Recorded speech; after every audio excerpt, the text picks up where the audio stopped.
No niin.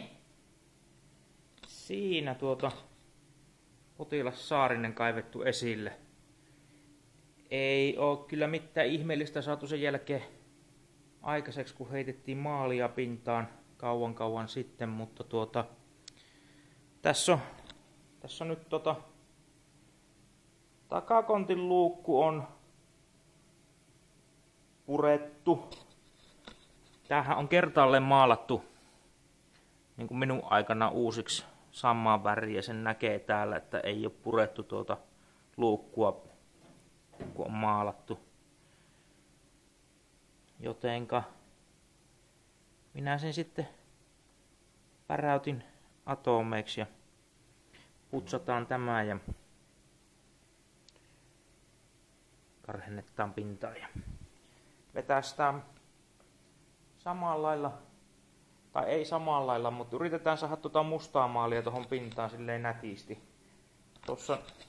Tästä on varmaan jo käyty keskustelua, mutta tää on vähän niinku likimain oikee, miltä tämän maalipinnan pitäisi näyttää. Sen niin kun näkee tuossa kamerassa, se hyppää silmään. Mutta se on mikä on.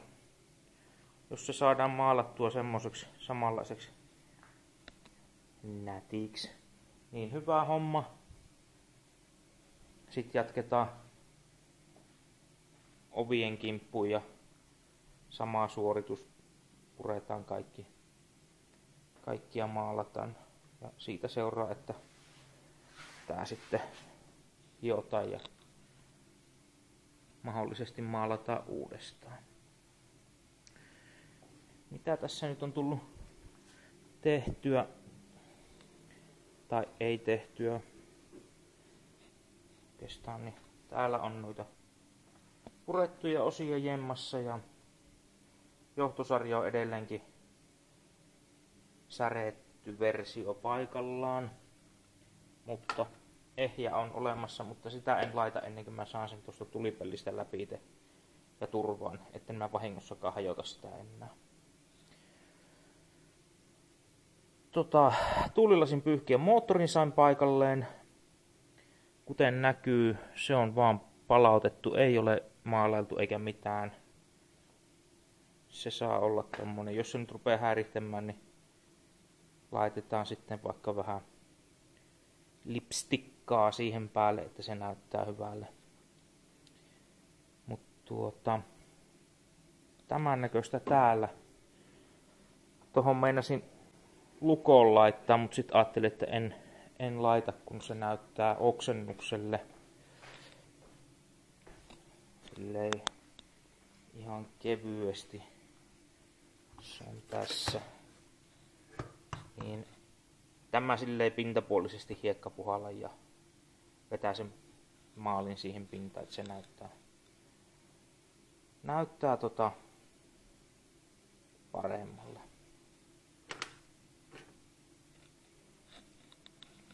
Nyt sellaista.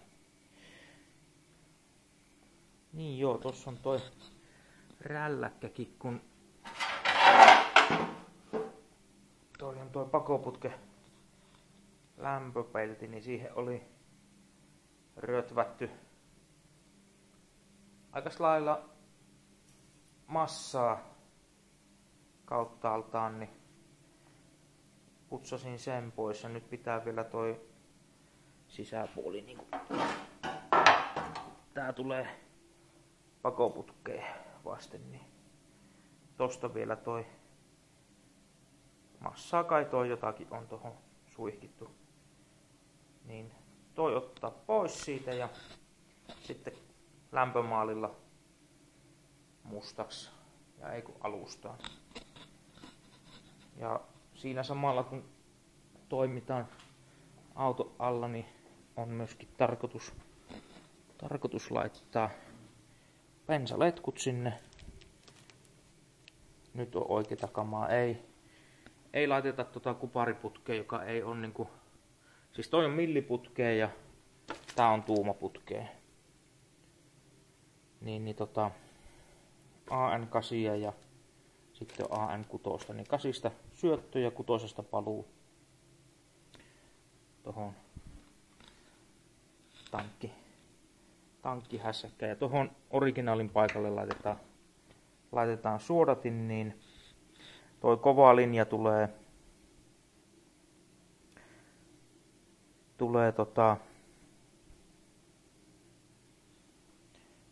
täältä tuohon noin. Se suodattimelle ja sitten suodattimelta tänne syöttö tehdään semmosesta joustavasta systeemistä. Ja kaikki on AN. Nyt ei tehdä mitään muoviputkia tai muuta. Sisusta on sen näköinen, kun kaipaisi tekemistä, ja se on mitä varmaan seuraavaksi ruvetaan tekemään. Tossa näkyy äärimmäisen huonosti, mutta hattuhyllyltä on repinyt ton, onko se nyt äänieristettä vai mitä ikinä se on, niin tehtävänä on tuo liimajäämät poistaa siitä ja saattaa se maalattavaan kuntoon. Täältä laitetaan noin, onko ne nyt vähän suojia johtoja varten tai mitä liekkään, mutta kaikki pois. Mitä ei jätetä tänne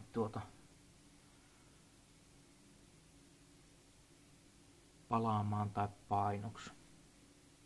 No painoon noista nyt tuskin tulee, mutta kaikki mikä voi pallaa vahingossakaan, niin otetaan ne pois. Tehdään nyt ihan niin kuin ajatuksella, että tää olisi ehkä niin kuin kilpa-auto, mikä sit kelpaisi vaikka vähän ajelemaankin. Sen kaiken tämän purkamisen tarkoitus on sitten se, että mä saan heitettyä valkoisen maalin tonne tosta noin. Ehkä niin, että riisun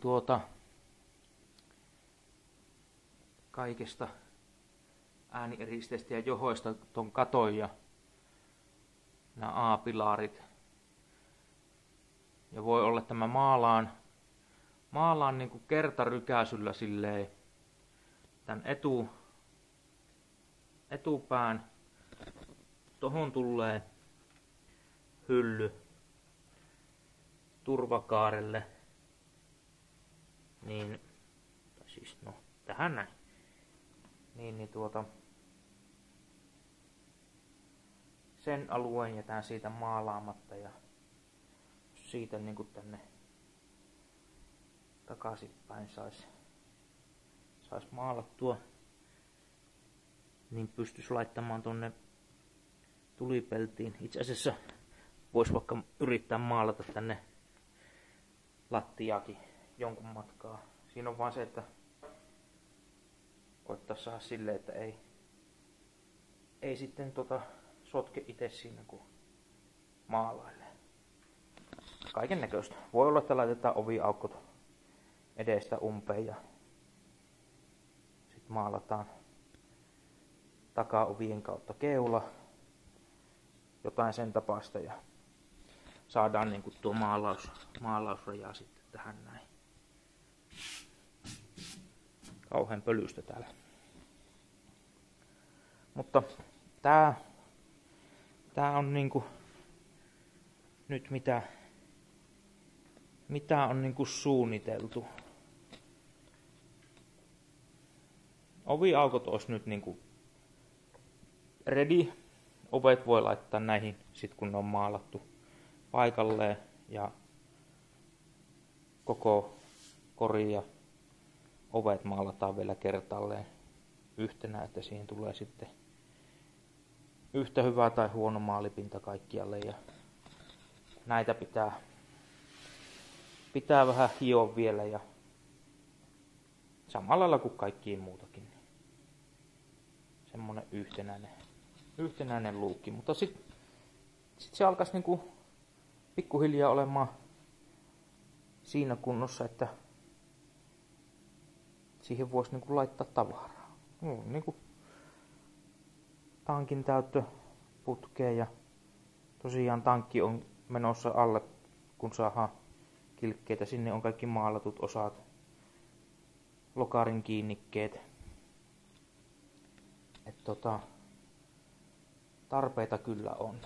Tässä näin maalauksen takia niin sit pitää ottaa kaikki nämä johtohöntsät tästä pois.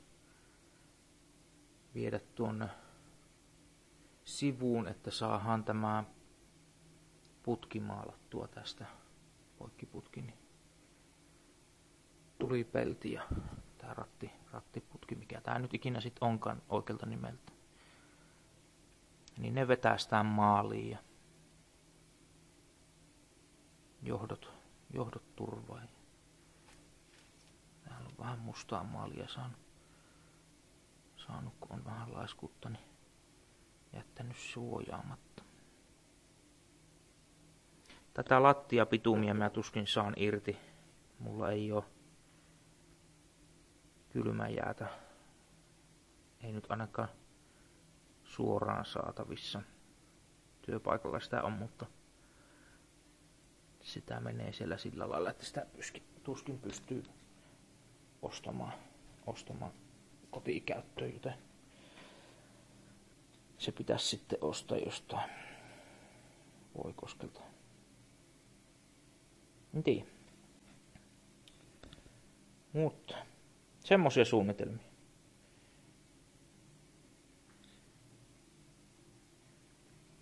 No, katsotaan mitä saadaan toteutettua.